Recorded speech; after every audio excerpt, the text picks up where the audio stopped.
All right. Good morning. With the help of Hashem, we are learning Yerushalmi, Peah, Perek Ches, Halacha Ches. We will be making, God willing, today the Siyum.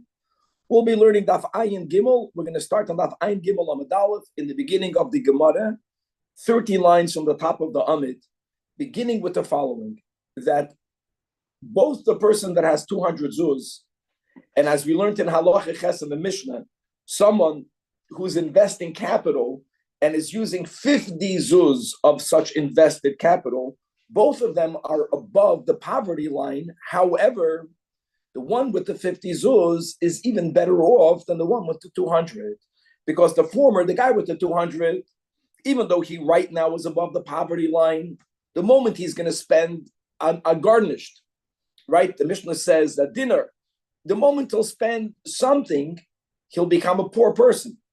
Masha'enkin, the latter guy, the guy with the 50 zuz, if it's invested in business, theoretically, he can float above the poverty line indefinitely. Now, the Gemara is going to speak about more beyond what we learned in the Mishnah, the negative consequences of faking physical disabilities in order to collect tzedakah. We're going to have amazing stories that will illustrate the importance of giving tzedakah, hamaisa hu ha'ikar. We're going to have a case where there was a recipient of a tzedakah fund that did not need the money, and nevertheless, that person who received it was not guilty of wrongdoing, as we'll see the exception. We will also be learning about the importance, we have this in Babli Baba Basra, of when one is giving tzedakah, to give it in a way where the recipient will not be embarrassed. We're going to have a story that we also have in the Babli of Nachum Ish Gamzu, and the suffering that he undertook upon himself.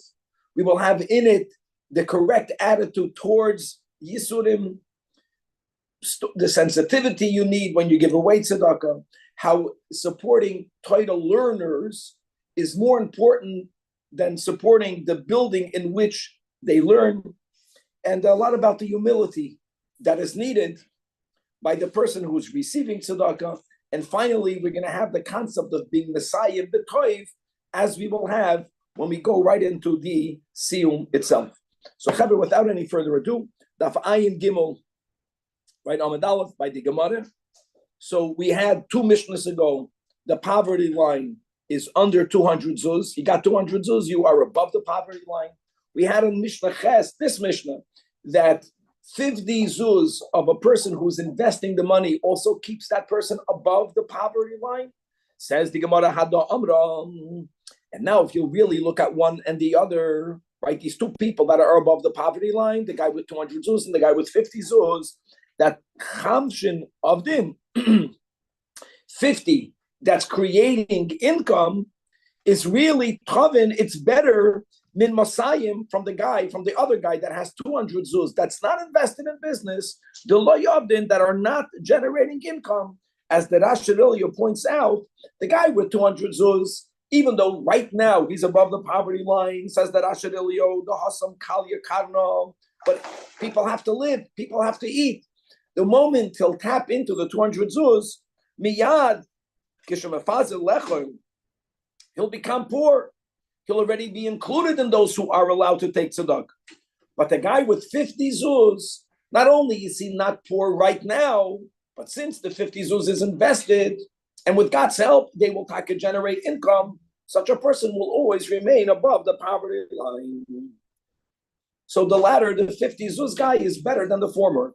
Okay, and now the Gemara is going to focus on the second part of the Mishnah, and that is about the immorality of a person faking physical deformities, even if the person already is worthy of receiving tzedakah, but he's doing that for people to have an additional level of mercy on him. That's something that's really not okay. Rabbi, can I ask you a quick question about before you get onto this? Yes. The guy with the 50 that's a businessman, if he's now down at 40, is he now able to collect tzedakah? I just want to clarify. Yes. You have to have 50. Correct. So you could have plenty of money invested. It's just if your in-pocket, in-hand money is less than 50, then you're considered an ani. No. I think the 50 is 50 invested. No. In other words, either 200 in pocket or 50 invested, because when a person has 50 zuz invested, right, that they will theoretically constantly generate enough income for him to have what to eat and what to get dressed in. I don't need to have the 50 in pocket. Fakert, I need to have the 50 invested in the right stock. Got it. Okay. All right, says the Mishnah, Hamasamas Einoi. Hamasamas Einoi means someone who pretends that his eyes are blind. Of someone who pretends that his thighs are bloated, which means that he's paralyzed, that he's schlepping his feet. Someone who's pretending that his stomach is bloated. All of that is for him to receive tzedakah. So what happens is, as we learned in the Mishnah, God forbid. In other words, what really is going to happen over here, if you want to look at it from a different angle, is that God wants to give everyone the opportunity to do tshuva. So when this person will actually develop that physical deformity, that person will chap, mida keneged mida. You understand? And that will inspire the person to do tshuva. That's the way you should look at it. It's not a punishment. It's a way that God knows how to speak to us and gets our attention. Says the Gemara, Shmuel once ran away from his father. What's that? Shmuel ran away from his father. Says the Pnei Moshe, around 20 lines from the top. It's like a middle of the narrow lines. That Pamachas, Kishabarach mi Avid Machmas Eza Kasha Kos Olav. Shmuel's father, who remembers what Shmuel's father's name is? Shmuel's father's name was Abba Bar Abba, or Abba Bar Ba. Interestingly, I just want to say that in the Yerushalmi, we're going to call him by name, Abba Bar Ba, or which is Abba Bar Abba. In Bavli, he's not called by his name. He's called the father of Shmuel. And this I remember. We learned in Gemara Kedushin, Daf Ayin something, Daf Ayin Gimel, I think, in Toisvis, and Amud Aleph, he brings a Gavaldic story over here, that Abba, this Shmuel's father, he lived either in Israel and he went to Babel, or he lived in Babel and he went to Eretz Yisrael. He was on a business trip. And he was gone from his house for a long time. And this woman, this Machshefa, a non-Jewish woman who had some sort of power in the dark arts, she heard from the birds that this man, Shmuel's father, he's going to sire that night an amazing son. So she walked over to him and she propositioned him. She told him, I'll pay you money, be with me. I know that you will father tonight this giant, Beruchnius. So what did he do when he heard it? He used one of God's holy names to have Kfitzas Haderech, and he came home. He was from a different country, had a relation with his wife, and went back. Now, this woman, as far as the neighbors knew, her husband went, she's pregnant. So there was a chashash, God forbid, for the worst. That kid would be a mamzer. So we call him the father of Shmuel to authenticate. No, he's the father of Shmuel. Some just don't know his background. Now, nevertheless, you see that he got once angry at a son, and the son ran away from him. Where do you have such a story in the Bavli? I don't remember ever learning a son of a child in the Gemara running away from his father. I don't know if he was 5, or we know that Rambam ran away from his father as a child, and he ran to the neighboring city. He went to his father's teacher. There we go. Shmuel Arik Menavu. And the Kam lay Bein Terein Tzrifin the Miskainen. And he happened to be standing in between two Tzrifin. Tzrifin is a favela. There's no translation in English. Favela is a Portuguese word. Favela means the real poor people. They live in dilapidated cardboard huts. Shanty homes of a miskan, of poor people. And Shama calling Amrin, and he overheard them speaking to each other that Bohadein Argentoiden, it's almost like Argentina. What, with which expensive cutlery should we eat today? The Pnei Moshe says that Argentoiden is not the dinnerware, it's tablecloths. In other words, these are people that were apparently very poor. They were living in the worst of the homes, in the cheapest homes, but the kalim that they were using to eat were very expensive.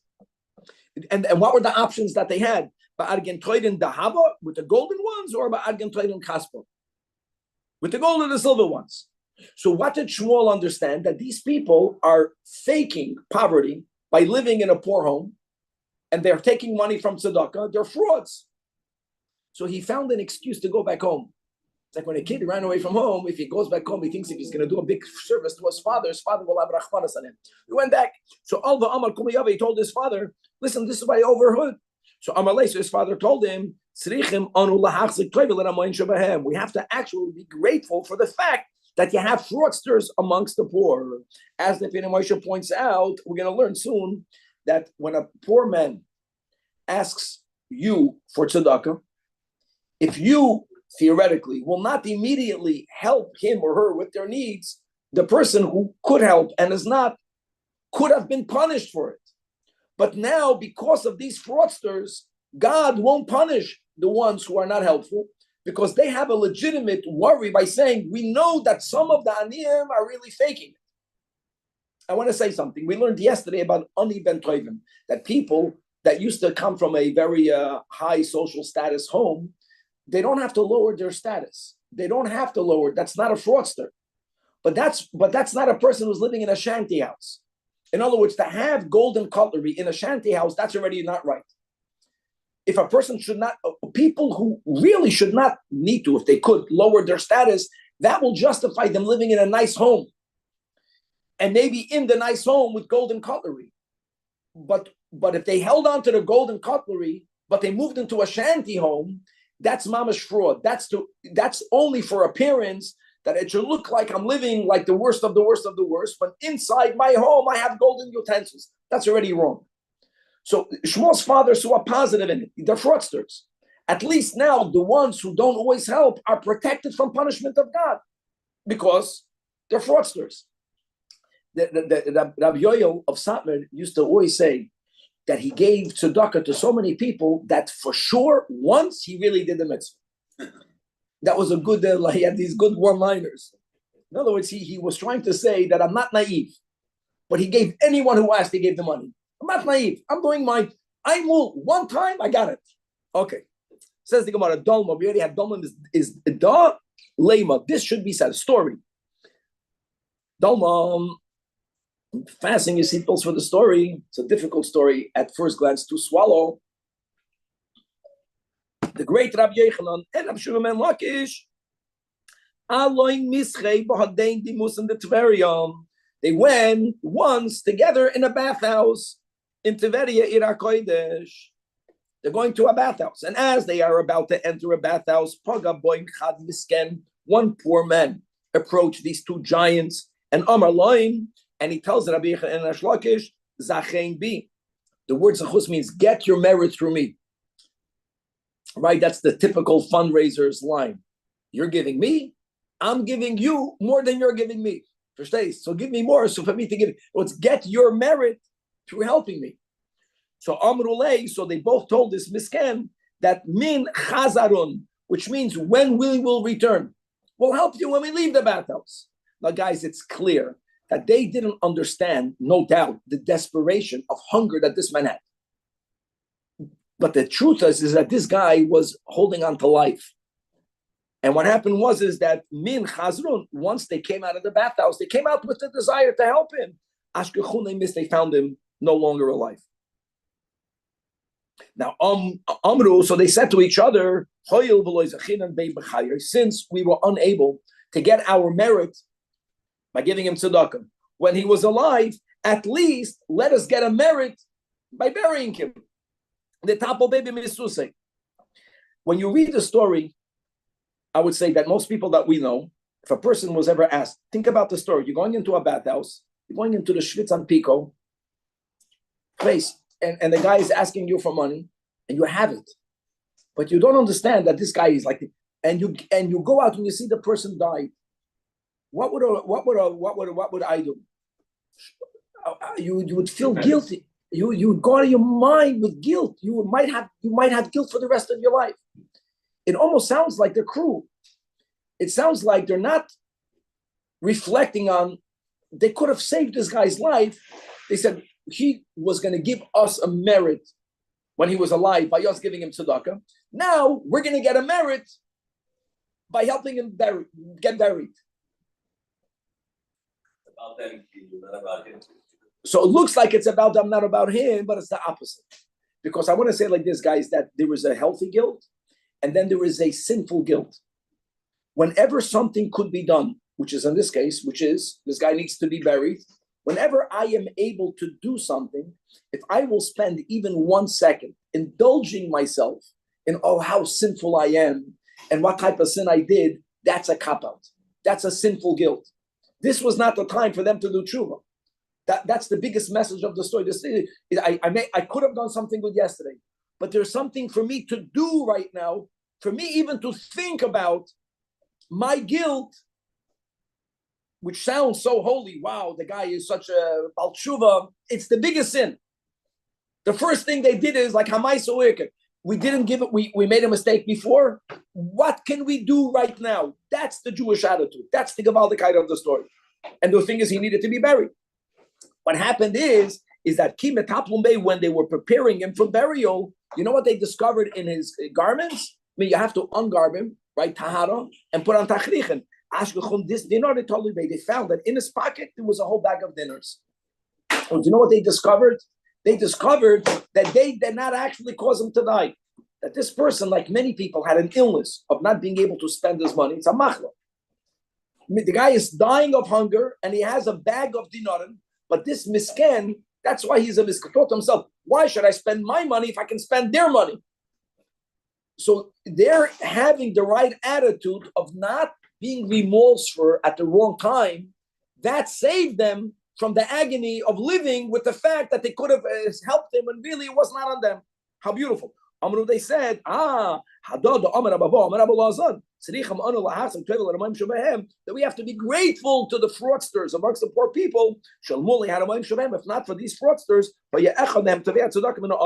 then any time a poor man would ask for tzedakah, and the person who was able to help did not, she would be punished. And now he won't be punished. In other words, now they said to themselves, we won't be punished. But why did they have the merit of discovering that there was a need for guilt? Because when I make a mistake in the past, when it comes to the present, the first thing is, what can I do now? Only when there's nothing for me to do now, then do I go back to the past. And that was a big sheet of the Rebbe with many stories. You have a story of Rabbi Reuven Dunen of blessed memory, that when he did tshuva and he came into Yechidus, it's a beautiful story, and he did things that he felt so guilty of. And when he went into Yechidus, the message that Rebbe was telling him is that tshuva we'll speak about later. Rebbe spoke to him about it, that was 30 years later. He says, right now, get yourself in order. Learn Torah, keep mitzvahs, get married. In other words, people sometimes think that they're tzaddikim by doing tshuva. Sometimes doing tshuva at the wrong time is the biggest sin. Not the biggest sin. It's wrong. It's the wrong attitude. Because I'm dwelling in the past, even though I think it's a meritorious way, how guilty I feel, that's not allowing me to go properly forward. That's the message of the story. And now we're going to learn more about, like we mentioned, Avua de Shmuel, who is in the Yerushalmi called Abba Bar Abba. Just to add another nuance to what we quoted in the Tosfos, that maybe in Eretz Yisrael, the Bnei Eretz Yisrael, they were such tzaddikim, or they were on such a high level, that there wasn't even a chashash that Shmuel was a mamzer. So they didn't have to say Avua de Shmuel, because they saw the emes, they saw it. The Bnei Bubble, because of them, perhaps they couldn't see what's really happening. They needed to emphasize that this is the father of Shmuel, whose name is Abba Bar Abba, Abba Barba. Abba Barba, oh, Yoav L'Shmuel B'nei. He once gave his son, Pritin, Difalek, Lemiskene. He gave him coins to give out to tzedakah. And not like Ba'ashkach, and Shmuel went out, B'shlichas of his father. And he found Chad Misken, he found a poor man. Achal Kupat B'shasi Chamor. He was eating, Kupat means meat. In other words, he was eating very fancy foods. Unlike the story before that we mentioned, you can eat on golden cutlery if you're living in a nice house. You can't diminish your house and keep your cutlery. You're going out of the order. Amalei, so you told his father that this guy's a fraudster. Amalei's father says the opposite. Have leyated, give him more. If this is a guy that eats meat and drinks wine, that means that he's an ani ben toivim, that he's habituated in that higher standard. And the nafshe midasei, how beautiful is that? That's the contrast, just to correct the case of the Argentoiden, that was different. Because that's not okay. But if a person just has a higher lifestyle, that has to be supported. Rabbi Yaakov bar Idi, Rabbi Yitzchak bar Nachman, these two Amoraim have a parnosin. They were the tzedakah administrators, and have a Yovan l'Rab Chami, and they would give regularly to Rabbi Chama, which Rabbi Chama, the father of Rabbi Shaya, Chadinar, and they gave him money with the presumption that he needs it. And Rab Chama never told him he does not, but he did not. But Rab Chama did not take it. God forbid. For him, Rab Chama would take it for other aniyim that were ashamed to go to the tzedakah administrators, but they were comfortable to go to Rab Chama. So Rab Chama would take the money for himself, so they would not have to be humiliated, and he would figure out how to get it for them. And that's okay. And he would give it to another person. So this type of covering over the truth is 100% permissible. Al derech muter l'shaker mipnei darkei shalom, certainly muter l'shanois mipnei darkei shalom. That this type of prevention of the humiliation. But the question is, that guy is getting tzedakah anyways. It's different. You have to know how to give it. And obviously, these two tzedakah administrators did not have the level of sensitivity with that ani as Rav Chama did. Another story. Rab Zacharia, who was the son-in-law of Rab Levi, Hakol, Hoyo Hakol, Maliz, and all of everyone was gossiping around him about him by saying, Amru, that this is a guy, this Zacharia doesn't need money, but for who nasa, but he takes. You know what the biggest shtech is when the son-in-law takes tzedakah from tzedakah funds? He's shteching his father-in-law. You're laughing. That's a threat that your son-in-laws can tell you. Hey, you're not going to help us. Well, we're going to have to go to the tzedakah fund and make sure everyone knows that this guy is going to the tzedakah fund. Kad demach, when this Rab Zacharia passed away, Batkon, they made a bedika, and Ba'ashkechon, and they found out to have a maflik lechonon, and the same thing. Hitaka did not need it, and he used to take from the tzedakah funds. But you know why he took it? Because he knew how to give it to others that never would have the courage of going to a tzedakah fund. And as the Pnei Moshe writes, Mamash in the last line of the Amud, at the end, the middle of the last line, they went through his books, and he kept a cheshbon of every coin that he took from tzedakah and to whom he gave it, or that he gave it. So that took away the lies that he had on him. Says the Gemara, Rab Chinana bar Papa, have a maflik mitzvah malayla. Guys, mitzvah stam, the Alter Rebbe writes this. Mitzvah stam means tzedakah. That he would give out tzedakah at night. Why would he give it out at night? In other words, normally people would not even go out of their homes at night. He would go out at night to make sure that the recipients would not be embarrassed. Right, the story we have in the Babali with Marukva, how he would throw it on the people's doors. So when in dark, he gave it out. And listen to this. Now we're getting into a mystical story. So Chadzman at one time, Pada Bey, Rabbi Deruchaya, the master of the Ruchais, and we're speaking about the chief, the chief of a Ruach, which is not a good Ruach. So there's certain Ruchais Ra'is, and he met their master, or the master met him. And the very fact that Rab Chinana was wandering at night made him susceptible of being, so to say, hurt by this ruach. And the evil spirit told him, Amalei, that loy kach oil fan Rebbe. It's amazing. They called him Rebbe. Didn't Rebbe teach us that what? That when it says in Parsha Shoftim, loy sasi gevul reyacha, don't move the boundary of your neighbor. What does that refer to? It refers that the nighttime is designated for the ruchas. Do not encroach on their territory. Especially before there were certain great Gedolei Yisrael that banned the ruchas from where people live. Which is good that we who go out now at night, we're not even encroaching. But there's many levels of understanding it. But somehow Rabbi Chinana was encroaching on the territory, and this head of the Ruchais told him, I'm going to hurt you, but that's the reason. So what did he say, teach us? What did he ask, teach us? I'll tell you in a second. I have an idea. Let me just finish the Gemara. So Amalei, but Veloy Kain Ksiv, does it not also say a pasuk in Mishlei that Maton Basei said Yichpe Af, that those who give tzedakah in secret, which is the highest level of tzedakah, that overturns the anger. You're right that I'm encroaching, but it's just that I'm doing it. And indeed, the evil spirit became bottled to him because of the merit of tzedakah.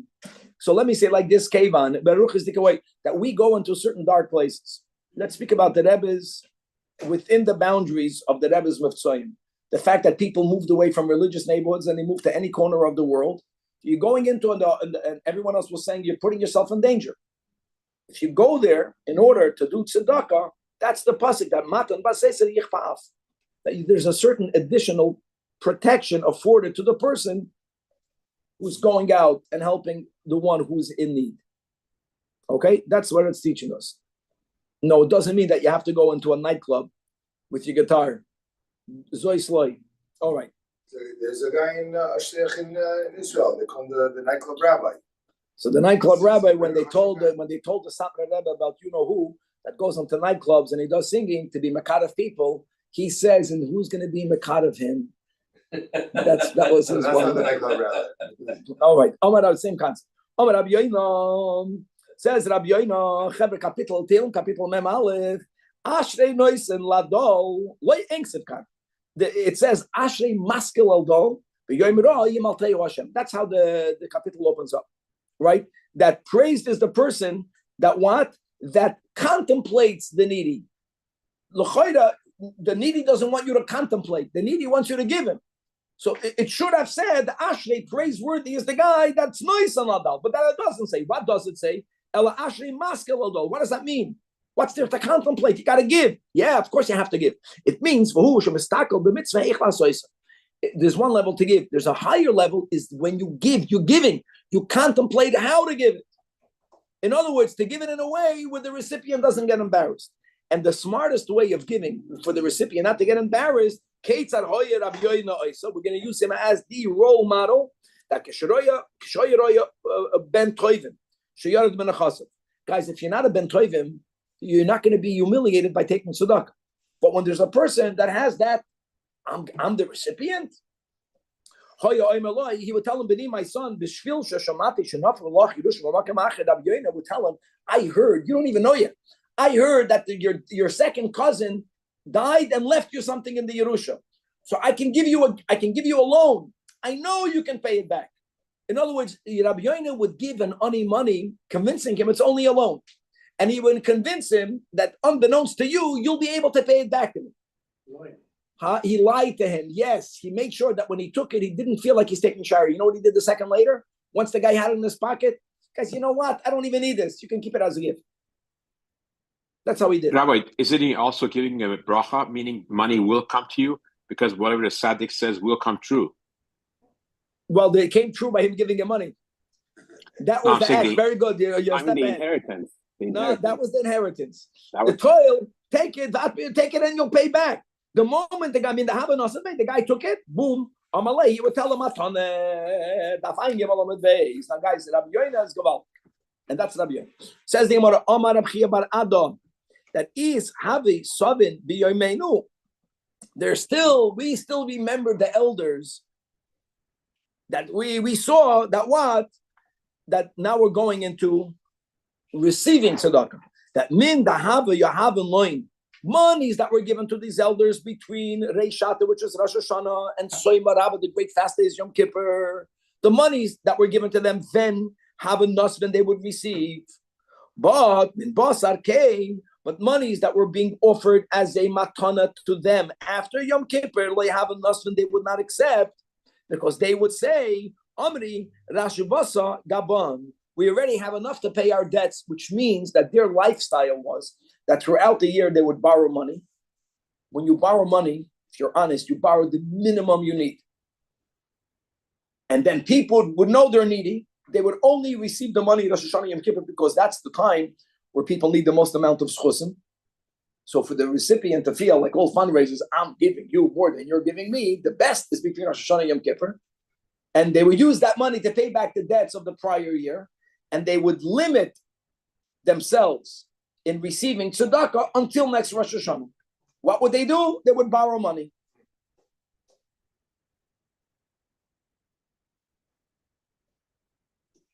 Then you're a giver, you're not a receiver, you're not going to chop this. I'm trying to figure out the system. You're borrowing money. The system is like this. You ask for tzedakah, you pay back the money that you borrowed. But what's the... Because when you are a... When one is a chashuv person who's asking for tzedakah, he might overindulge in it. Who is that meshulach, the shnarer that says to Rockefeller, if I would be you, I would be richer than you. He asked him, how would you be richer than me? He says, because if I would be you, I would still not give up my shnaring. In other words, when a person gets into the habit of getting money, it can be an income. So they make sure they don't get into that habit. Borrowing money is a whole different ballgame, and they have to pay it back. I think what it did, Danny, it limited the amount of money that they took. They restrained themselves on how much money they took. That's the way I see it. Says the Gemara like this: Nehemiah is shichin, pagabe Yerushalmi yachad. He once met this Yerushalmi that he met was impoverished. Amalei. So this Yerushalmi said, "Zechayimi, get your merit through me. How? Chado tarnegolta. Give me a hen." When you don't know, guys, obviously, this poor man was accustomed to eating hens, and again, hens, chickens, schnitzel, bisman Yerushalmi was a lot more chashuv than beef. So Amalei, Nehemiah told him, "Heilach timisei." V'zil zevun kupad, we just had the word kupad. I don't have enough money for you to buy a hen, but come on, if you are asking for charity, take what I do have and buy a piece of beef, which was a downgrade. Now this person was a ben toivim, so achal, he ate a piece of beef, umeis, and he died. He died from the anguish. So Omar, so Nehemiah would say, Bo v'sivdu, let's go and do the mitzvah of giving a hespit to the one that Nehemiah killed. Now, I want you to know that in the Bavli, in Ksubas, Daf Samach Chesom Beis, the Gemara writes the Fedish that Nehemiah was not the one that killed him, that he killed himself. Who asked you to be so finicky? But Nehemiah, like Rabbi Yechanan and Ish Lakish, what did he do afterwards? He was involved in his hesped. He was trying to get people to come to his hesped. How will he get more people to go to his hesped? By saying that the Chaim Yankel, the poor guy, died, not everyone will come. Come and give a hesped to the one that Nehemiah killed. Ooh. I think he said that to get more people to come to him. And now we have this Gemara in Tainis Daf Chaf Aleph. It's a very difficult story. Difficult meaning it's heart-wrenching. But there's a big message over here, Kevin, and that's the story of Nachum Ish Gamzu. So this is not the story of Gamzu L'Toiva, of the miracle that happened to him. This is the story of how Nachum Ish Gamzu was afflicted with the worst types of physical ailments possible, and these are afflictions that, so to say, he called upon himself because of this incident. That Nachum Ish Gamzu.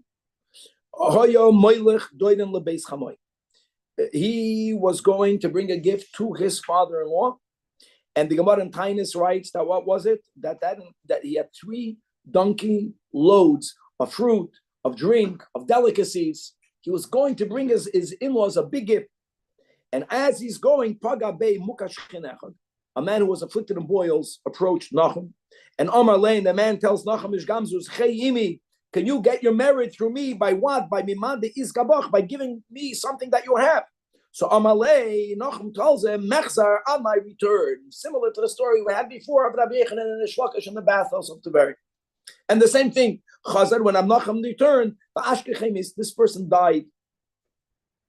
So Vahaba Amar Lekivle, Nachum said facing him, that I know, that the eyes, the chamoinach, that saw you, but did not give you, is Yistamyon, should be clogged up, should become blinded.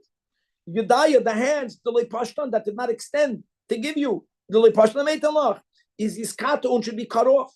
Raglayam, the legs, the loirahaton, that did not run to bring you what you needed. The loirahaton meisilach is, God forbid, Yisyatavron, should be broken. And you know what happened? Metise came, all of these calamities fell on Rab Nachum. So he was a cripple. You remember those stories that there was Yeah. Kindness. I remember him, he was in a home and he needed people to carry his bed out and the house was going to fall down and he told people to take everything out first. Guys, Rabbi Akiva was his Talmud.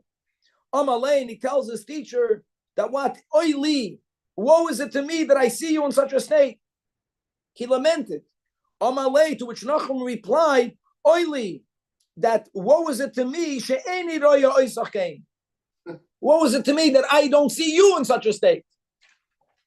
Amalei, David laughs. So Amalei, Rabbi Akiva says, Ma at mikalaledi, why are you cursing me? So Nachum responds, why am I cursing you? Uma at mevayit bisurim. Why are you making a oi of afflictions? When a person is afflicted, the worst attitude is to have self-pity, and the worst attitude are for the people around him to afford him the temptation of having self-pity when it's the opposite. When it's the opposite, you have to have the right attitude towards suffering. And the right attitude is that don't make believe you don't have it, which is the big mistake that people make. Tough it out. No, go into it. Feel it. There's something in there for you. That's why it's coming your way. David is smiling. That's it. Most people are spending their life running away from Yisurim. And the worst of all is when they abuse Yiddish ideas. Oh, trachut v'zayngut. That's in this context, it's the worst idea. Isn't that what he's saying? They're saying the opposite. He's saying that the goal of life is not for things to be good, and therefore to get that goal, I'm going to trachut v'zayngut. I'm going to control everything, and even when things are bad, I'm going to be delusional. I'll say it's good, and it's going to be good, and it really is good, and good. In other words, no, it's bad. Embrace that. Feel the pain. It feels bad, but you know that even when it feels bad, it's actually good. That's such an immature way of approaching all this. Where's the Tova No, one second. Of course, we want in the future Tova Nida V'Nikra. I'm not talking about what we aspire for, but if what is painful. It's like telling a person during Shiva, "Why are you crying? It's good. You're in a better place. He's in a better place. He stopped suffering. For you, it's good. It's good. Dance. People should die and go dance. That's what this leads to. No, when there's pain, you sit and you cry. Why we should have Rabbi Akiva? If he's saying that it is pain, not that it's not what Danny said. Yes. Why would he wish it upon his Talmud? Actually, because there's some great gold diamond inside all of this darkness. There is the light in the dark. Now, on their level, what happened to Rabbi Akiva? What do you think happened to him? This is what happened to Rabbi. He was skinned alive. In other words, we have the wrong attitude towards suffering. We're not saying that we should want it on that level, even though certain tzaddikim wanted it. We have in the Gemara stories with Rabbi Lazar, he would go and he would say, "Come to me, Yisurim." Then when we have to go learn, he would tell Yisurim, "Leave me. You're disturbing my learning." But at night, who was that? That was Rabbi Lazar Rabbi Shimon. You have all these stories, yeah. But I'm saying we don't have to invite it, but we should not. We should not have the wrong attitude. The wrong attitude is as if that suffering is the worst thing in the world, and everything is good. Everything will be good. It says here it's machaber. That's why. You're very happy. You're not accepting. All right, good. There's two sides of this. I know that. Let's go right there. We have 5 minutes. Rabbi, we say bad things are going to happen anyway to a person. Why are you asking for more? The word bad is your judgment. See, the word bad is the big mistake. Suffering is not bad. If you interpret suffering as bad, then who wants bad? Suffering is suffering. Suffering is not bad. Let's go back. You're welcome. Rabbi Shaya Ruba, the great Rabbi Shaya. That this Rabbi Shaya had a son. Okay. And like every person, you hire a teacher to teach your son. The Rebbe, the Malamed of his son was blind. Rabbi Shaya, to be Machabed of it, the teacher of his son who was blind, they would eat together every day. However, Chatzman, one time, Rabbi Shaya had guests around this table. Now, Rabbi Shaya was a big person. When you eat with a great person, if no one else is there, Rabbi Shaya gave this poor man the feeling that he's equal. When other people were there, the blind man would not be able to have that sensation. He's also blind because other people were like disciples. They were looking up at him. So Rabbi Shaya did not want to take away the feeling of closeness of the blind man, and he did not want for him to eat with his disciples, who would have made him into a deity. You understand? They were making him into too big. The poor man had the.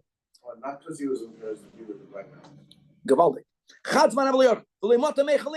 And that now this guy Rabbi Shaya brought him to eat lunch every day. He didn't pick him up. But in the evening, Rabbi Shaya went to him.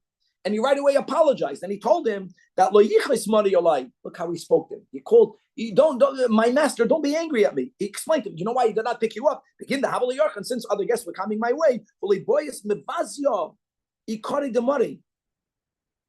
I did not want to slight your honor. You would not be able to. We wouldn't be able to be buddy.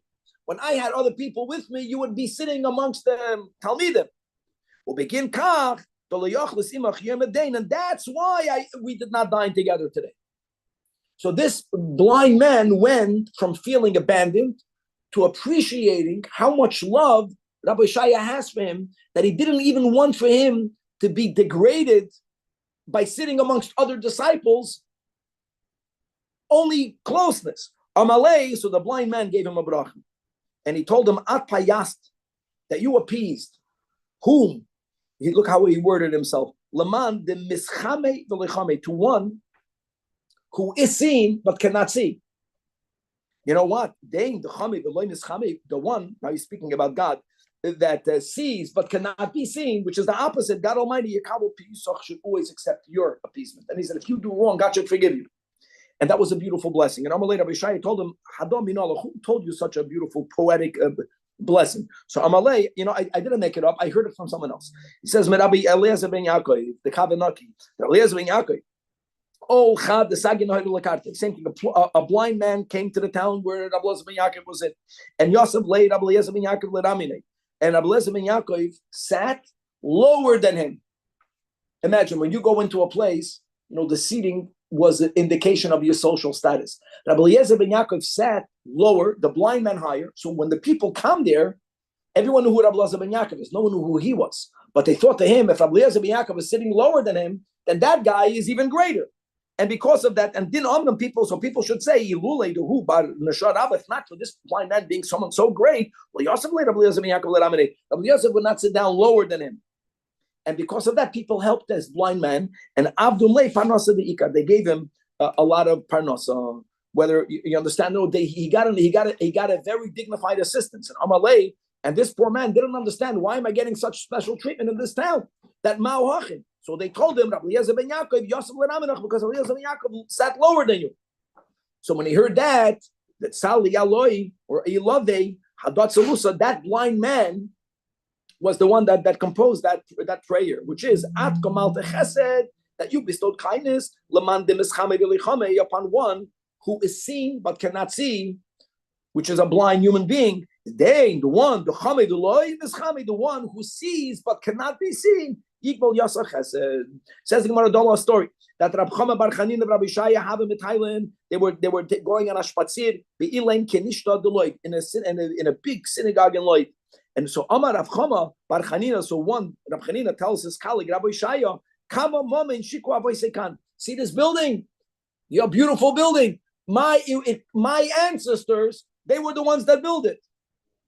All right, so he was taking pride in the tzedakah. So Amalei Rabbi Shaya responded, how many lives did your forefathers lose by building this building? What? What do you mean? The guy gave tzedakah. To which he says, were there not people that he could have supported by giving them the tzedakah? That means if you have to pick and choose, giving money to try to learn is the content of the building is a lot more important than the building itself. Happens to be that the building somehow was attractive. We didn't see that yet, but guys, the Aiden project and maintenance of the building is a lot harder to get. So what he was saying is that the maintenance, it's not just the maintenance of the building, is that the happenings in the building is more important than the building. And the Gemara says, he learned the following brayso. to know masnisa that kol mi shehu tzarich litol ve'eino noitel. Anyone who needs to take charity, what who doesn't take, harei ze shoifech damim. He's spilling his own blood, and therefore v'asam l'racham alav. In other words, don't do than what we learned yesterday. Very good. So now you have a kasha, and the Gemara explains why. Then we're going to answer your question in the Rashidilio. Al nafshe lichais, because if someone doesn't have mercy on himself, what he needs, if he won't help himself, he'll never have mercy on someone else. Is al chayron and loy kolshchen. I expect the Rashidilio guys, the last Rashidilio in the Masechta, the kasha, it's a contradiction. What did we learn in the Mishnah? Hatanam, we learned yesterday that if a guy doesn't take, he won't die from old age. He'll become the provider. So which one is it? Answers that Ashadil Yotirutz Rabbeinu Shimshin. The Braisa is Kishein Yochel Lehaspik B'Maisa Yodo.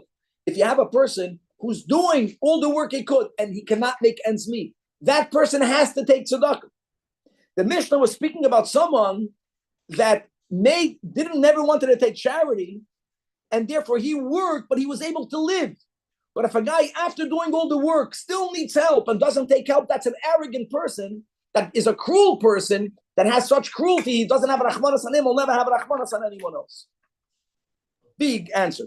And I'm not going to read the ending, but I just want to share, I want to say, let's go. I want to say like this, that what the Gemara does here, which is very unusual, is the Gemara is going to quote the words of our Mishnah in the conclusion of the Masechta. And why do we do that? Like we're not adding, he won't add, he's just going to quote the ending of the Mishnah. And we said, might be a Braisa. And that's because there's a concept of being Messiah in B'toiv.